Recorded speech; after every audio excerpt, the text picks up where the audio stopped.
Le royaume des chaussettes orphelines. Dans la buanderie du 12, rue des Orties, derrière la machine à laver qui tambourine comme un cœur de géant, se cachait une trappe invisible aux yeux des humains. Elle n'apparaissait que quand une chaussette se sentait seule, abandonnée, oubliée. Ce soir-là, alors que la lune faisait briller les cuvettes comme des miroirs, Lila, 9 ans, déposa un panier de linge encore tiède. Une chaussette rayée rouge et jaune glissa entre deux serviettes, atterrit sur le carrelage froid et pleura une larme de coton. La trappe s'ouvrit avec un soupir de lessive. La chaussette, appelée rayée, tomba, et atterrit doucement sur un nuage de mousse sèche. Elle découvrit le royaume des chaussettes orphelines. C'était un vaste pays en forme de cuvette géante, aux murs tissés de fils multicolores, aux rues en mailles perlées. Des milliers de chaussettes flottaient, marchaient, dansaient, seules ou en paires improvisées. Une pancarte en laine tricotée indiquait « Bienvenue à Sokeland ». Ici, chaque chaussette cherche sa moitié ou une nouvelle famille. Rayée, encore tremblante, lut les règles. 1. Ne jamais cacher son trou. 2. Partager sa laine. 3. S'essuyer les pieds avant d'entrer. Elle soupira. Elle avait un petit trou au talon, caché par un fil plus épais. Elle se sentit orpheline à part entière. Une chaussette verte, unie, s'approcha. Elle s'appelait Olive, ancienne chaussette de sport, un peu élimée au niveau des orteils. « Tu es nouvelle ? Ne t'inquiète pas, ici on est toutes un peu trouées. Viens, je vais te présenter au quartier des rayures. » Elles traversèrent des rues où des chaussettes à carreaux discutaient avec des chaussettes à pois, où des chaussettes bébés dormaient dans des coconnets de laine douce. Rayée se sentit un peu moins seule, mais elle rêvait de retrouver sa jumelle, celle qu'on appelait Rayée B, partie mystérieusement lors d'un voyage en machine à laver. Au centre du royaume trônait le grand tiroir, immense tiroir en bois flottant qui contenait les archives des pères, photos tricotées, étiquettes tissées, souvenirs de lavage. Le gardien, une vieille chaussette en laine épaisse, appelée grand-mère chaussette, examina Rayée. « Je sens une mémoire de père. » Elle feuilleta des registres en forme de mitaine. Rayée A et Rayée B, achetés chez Marchand de Fil, lavage 30 degrés, séchage à l'ombre. B a disparu il y a 3 mois, direction la rivière de l'oubli. Rayée sentit son élastique se resserrer. La rivière de l'oubli. C'était le lieu où les chaussettes, trop usées, oubliées, se dissolvaient en fils perdus. Elle voulut partir aussitôt. Grand-mère Chaussette lui tendit une aiguille en argent. Cette aiguille peut recoudre les trous du cœur. Va, mais reviens avec ta moitié. Olive proposa de l'accompagner. Je connais un peu la route. J'y suis allée chercher un bout de moi-même.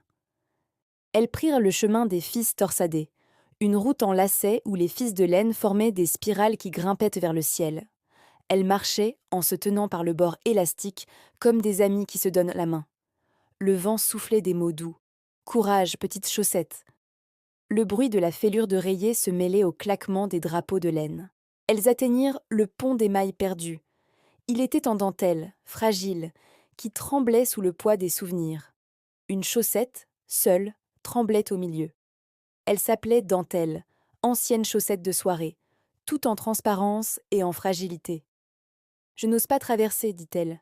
J'ai peur de me déchirer. » Rayée posa son pied, ou ce qui en tenait lieu, sur la première maille. « On traverse ensemble ?» Elle tendit son élastique à dentelle, formant une ligne de soutien. Olive prit l'autre côté. Elles avancèrent, maille après maille, jusqu'au milieu. Le pont se balança, mais les 3 chaussettes formèrent un triangle solide. Elles traversèrent. Dentelle, ravie, offrit à Rayée un bout de sa dentelle. « Mets-le sur ton trou, c'est magique !»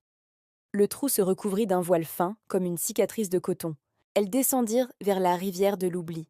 L'eau était grise, opaque, sans reflet. Des fils de laine flottaient, tristes, seuls.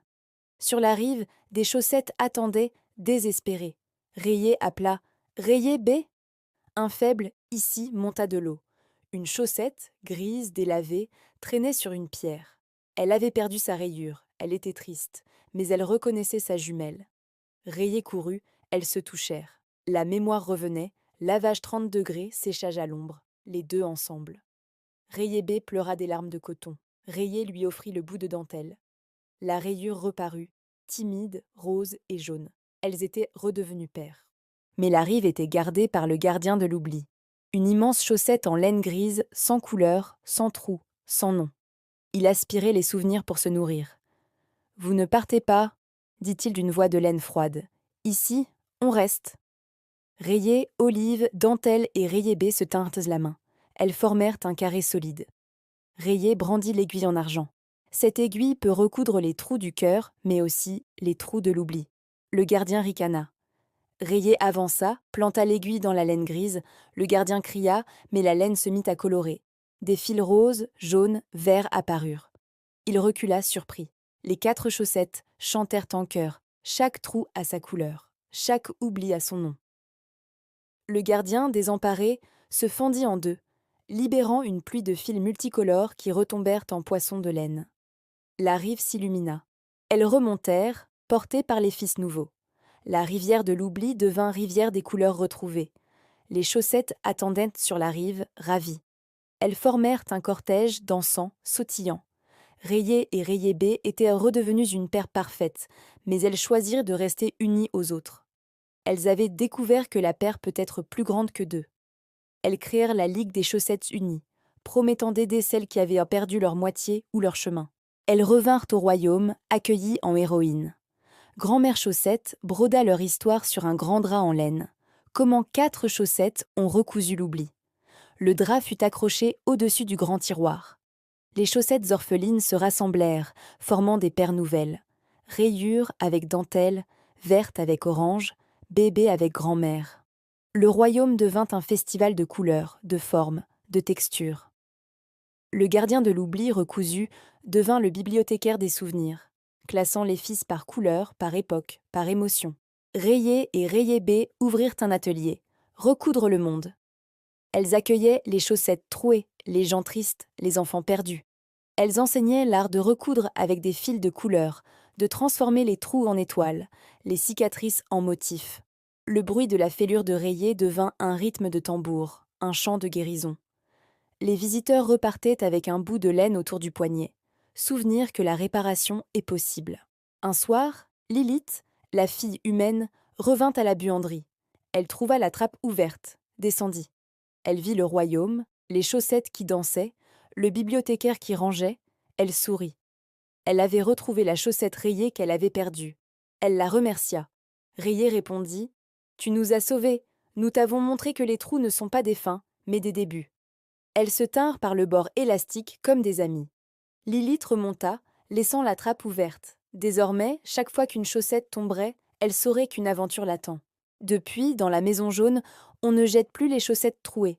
On les pose sur la table, on choisit un fil coloré, on raconte l'histoire du trou. Et quand la réparation est finie, on attache un petit nœud en forme de cœur. Parfois, le soir, on entend un léger tambourinement dans la buanderie. C'est la Ligue des chaussettes unies qui prépare une nouvelle ronde. Et si tu poses l'oreille sur une pile de linge, tu entendras peut-être « Chaussette, chaussette, où vas-tu ? Je vais recoudre le monde, fil après fil, trou après trou. »